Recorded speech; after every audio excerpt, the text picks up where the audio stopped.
Greetings, ladies and gentlemen, and welcome to this latest edition of Tales from Outer Space, where I take stories from across the internet and read them for your entertainment. If you like camping, click the like button. If you don't like camping, click the like button, because clicking the like button definitely helps the channel, as well as subscribing and commenting with a little fire emoji down below for a campfire. Anyways, on to the story. My Girlfriend Took Me Camping, written by Dr. Blackjack 21. I just want to start by saying that dating is hard. Once you get past all the bots, ads, and scammers and meet a real person, the guessing game begins. Why is this person actually available right now? Are they really just down on their luck? Or is it something else that you're happier not knowing? Then, once you figure out their deep dark secrets, the question becomes, are they willing to put up with your deep dark secrets? This process can take weeks to sort out, usually resulting in a dead end somewhere, forcing you to start over. The whole thing is frustrating, demeaning, and humiliating enough that you're physically and emotionally exhausted, making you just want to give up and be a loner. Now, I know what you're wondering. What has this got to do with anything? Well, it's kind of simple. A little bit ago, I wrote about how my girlfriend, Wendy, never eats, and that I heard some unsettling things in her house the last time I visited. Well, I decided to keep seeing Wendy. Sure, she might have some unusual habits, but she makes me feel good about myself, and I'm happy with her. So what if she never eats or chases off bears while nude in the middle of a night?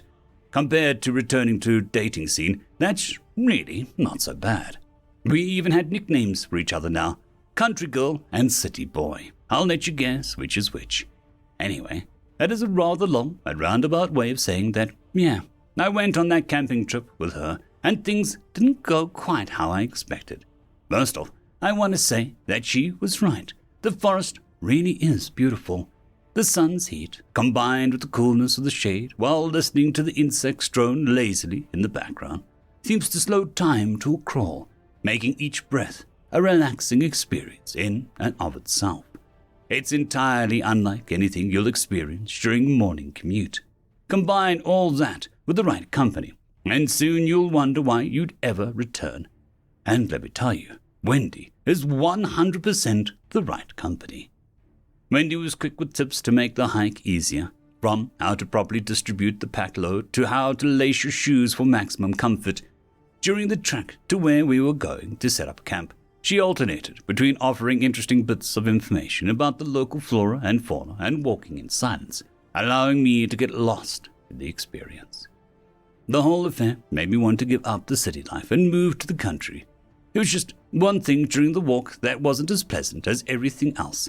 At one point, we must have walked too close to a skunk or a rotting carcass or something, because the whole area around us started to reek. At first, it wasn't so bad, but eventually, it got so strong that it made me want to gag. I jokingly mentioned it to Wendy, but she just looked ahead like she was determined and told me, "Pick up the pace, we'll be past it soon enough." Sure enough, we eventually got past the smell, and things quickly became pleasant again. The rest of the hike passed without incident, and Wendy even helped me set up the tent. Her evident experience in the matter showed through because it took no time. Soon enough, everything was ready, and we even had a nice, cheerful fire roaring. This time, when she pulled out the supplies for dinner, I didn't even bat an eye when it was clearly only enough for one. Whatever was going on with her, this was just the way it was going to be. It was up to me to accept that or move on, and I made my call. But I have to say, for someone who never seems to eat, she sure knows how to sear a steak to perfection. After a pleasant evening and an even more pleasant night, we passed out in the tent together while listening to the crickets and the more distant owls. But of course, if that's all that happened, I wouldn't be writing about it here. Sometime during the night, I awoke to find I was alone in the tent. This wasn't too unexpected because Wendy was both an outdoor enthusiast and a bit of a night owl. I debated calling out to her, but something in the air felt like I shouldn't disturb it, and such an out-of-the-place sound. However, Mother Nature did have her demands, and it was time to answer her call. As I unzipped the tent and stepped out, I couldn't help but look up into the night sky. The stars were breathtaking. You never see this many, this vibrant in the city. However, their beauty couldn't distract me for long in the face of a more urgent demands. Do you know that feeling when you have been holding it for a little too long and finally experience relief? If it weren't for my experiences earlier that night, it might be tempted to claim it as better than sex, but we'll just say that it was simply pretty euphoric. Maybe it distracted me from the fact that all the usual night sounds had suddenly gone quiet. But it couldn't distract me from the sudden smell of rotting flesh. It was even stronger than it had been on the trail, and was accompanied by the kind of fear that you usually feel when you're very young, and just starting to wonder if there might be reasons sounds go bump in the night. I gagged as I struggled to cut off the stream, zip up my pants, and retreat into the tent again. Once in the tent, I reached for the flashlight, then hesitated. I desperately wanted to see better, but something in the back of my mind told me that it was better to remain hidden. Of course, I didn't know how well hidden a blue tent in the middle of the forest can be, but turning on a flashlight would be like activating a beacon for everything within a few miles to see. I sat in the dark for I don't know how long, feeling my heart pound through my chest loud enough that I was sure whatever was out there could hear it clearly. Thankfully, the smell eventually faded, but I was still so high on adrenaline that I knew that I wouldn't sleep another wink for the rest of the night. Or so I thought. The following day, I awoke with Wendy cuddled in my arms, with one of her legs and arms draped over me. Once again, she was totally nude. Now, I was pretty sure she'd put on some pajamas before going to bed, but as she stirred and I got a good look at what was on display, I suddenly didn't care all that much. Eventually, she smiled lazily up at me and spoke. "You sleep all right, city boy. You seem to have some pretty rough dreams in the middle of the night." At that time, those words made perfect sense. In the light of the day, it seemed pretty clear that whatever happened last night was probably just a vivid dream brought on by the experiences of the day before and an unfamiliar environment. After a bit more time together, we decided to get up and tackle another day in the forest. However, when I finally crawled out of the tent, I could see our entire camp was in disarray. It was like something had gone through and tossed everything around. A few of the more delicate items were totally demolished. After a moment, I called out, hey, you might want to take a look at this." As Wendy crawled out the tent, she made a face. "Must have been a bear. They usually don't come out this way, so I wasn't too worried about them. I guess that's on me. Sorry." A bear. It kind of made sense. At least, I told myself so. As we were cleaning up, I even saw tracks. Though, in my experience as a city boy, I would have said that they belonged to a dog, not a bear. A huge dog. Maybe a wolf. What was even odder was when I found what looked like a hoof print. Looking at the prints, I realized that deer must be bigger than they looked on TV, since they were more than twice as long as my hand. There isn't much more to say about the day. We fixed up the place, had breakfast, went on a hike, made dinner, and called it a night, with a few other minor activities sprinkled throughout. I was back to enjoying the trip, so much so that I had mostly forgotten about the night before. But that night was when things took a bit of an unexpected turn. Once again, I awake in the middle of the night. Thankfully, I wasn't alone this time, as Wendy was still asleep, half on top of me again. However, that stench was back and stronger than ever. It was amazing how bright it seemed in the tent. It must have been a full moon, or at least nearly full, because I could clearly see the shadow of a large deer pass between us and the night sky. But there was something wrong with this deer. It was clearly too tall, as if it was standing on its hind legs, and when it opened its mouth, I could even make out the mouthful of very sharp teeth. I couldn't help it. I felt myself breathing more heavily by the second as my heart rate skyrocketed. My mind went blank when I suddenly felt Wendy stir. Remembering the presence of my considerably smaller girlfriend, I suddenly felt protective, as if I couldn't let anything happen to her. I was just about to tell her to be quiet when I noticed her looking up at me with a finger on her lips, as if telling me to do the same.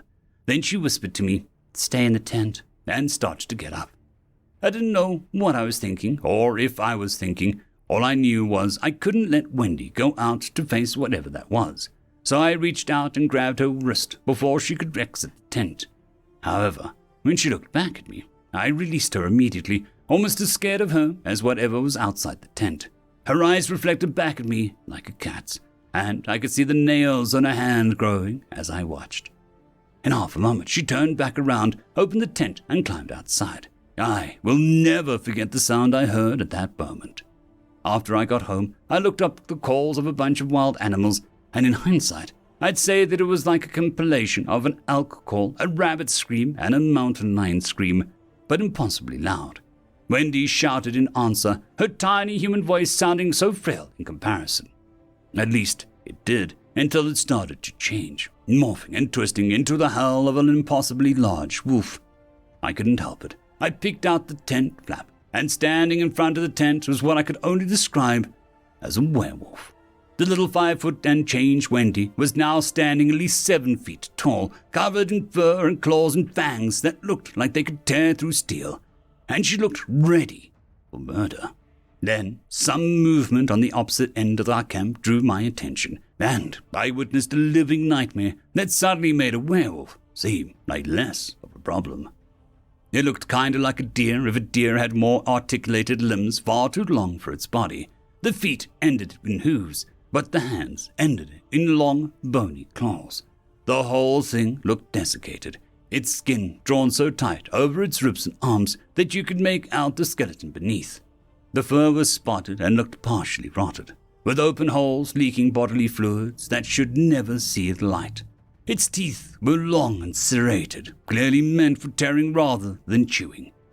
I sometimes hear hunters talking about deer being 8 or 10 points, but if I had to estimate, this thing had a 30-point antler, with many of the tines covered in what I suspected to be dry viscera from previous victims. The two monsters charged each other. The nightmare, which I now know was a Wendigo, lowered its head, intending to impale its opponent. But at the last second, Wendy threw herself nearly flat on the ground, only to rocket up into the Wendigo, latching onto its long neck with her powerful jaws, while her hind feet kicked gouges into its vulnerable stomach. However, the Wendigo didn't seem willing to give up that easily, and tossed Wendy aside. She hit the ground hard, and was soon set upon by the other monster. She raised an arm to defend herself, only for the Wendigo to latch on with its own teeth, easily tearing through her skin and muscles. With a powerful kick, Wendy pushed the nightmare back, then started swiping at him over and over, making it lose ground. However, lowering its head, the Wendigo charged forward again. This time, Wendy wasn't fast enough as the Wendigo caught her on the antlers and flipped her over his back, with new blood darkening the tips of the tines. But that was its downfall, as Wendy sprung up again and latched onto its neck with her teeth, this time from behind. The nightmare struggled in vain, occasionally raking Wendy with its claws, but she refused to let go and began ripping and tearing her way through its neck until she grabbed hold of its antlers, and with one final jerk, the head came free. I don't have the heart to describe what came next, but let's just say the sound of flesh being torn and eaten is much more distinct through the thin membrane of a tent than a closed cabin window. Time passed, at least an hour, maybe 2 or 3. It's hard to say for sure. I don't know what I expected to happen next. Maybe I was going to be next, or perhaps I'd wake up from this nightmare. But eventually, the adrenaline passed, my eyes grew heavy, and I fell asleep again. When I woke in the morning, I was alone this time. There was no sign of Wendy had come back. I'd half hoped that she'd still be there, telling me that I had another nightmare, but I don't think that I would have believed it again.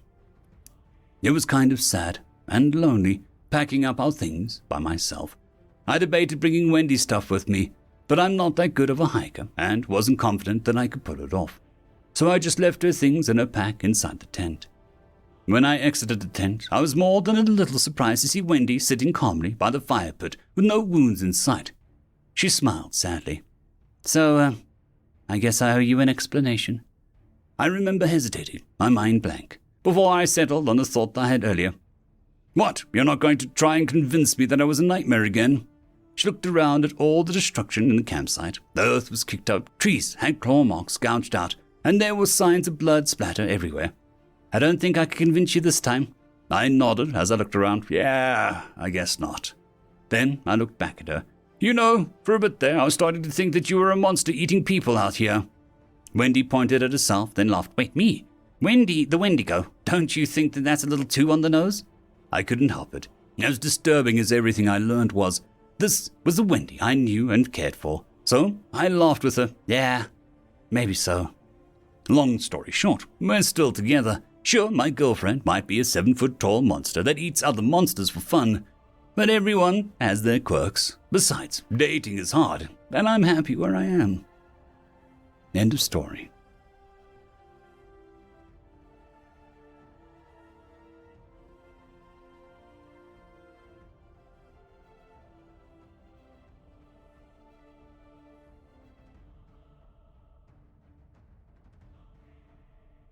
I would just quickly like to thank the T5 peeps: Dragon Soup, Cold War Boomerwaffen, Severin Cerberus, Red Panda 121, Leslie 517, Bushmaster 177, Caspar Arnold, Cam Maxwell, Sans the Skeleton, Lightjock, Dragzoon WRE, and Lord Azrakal. Thank you very much.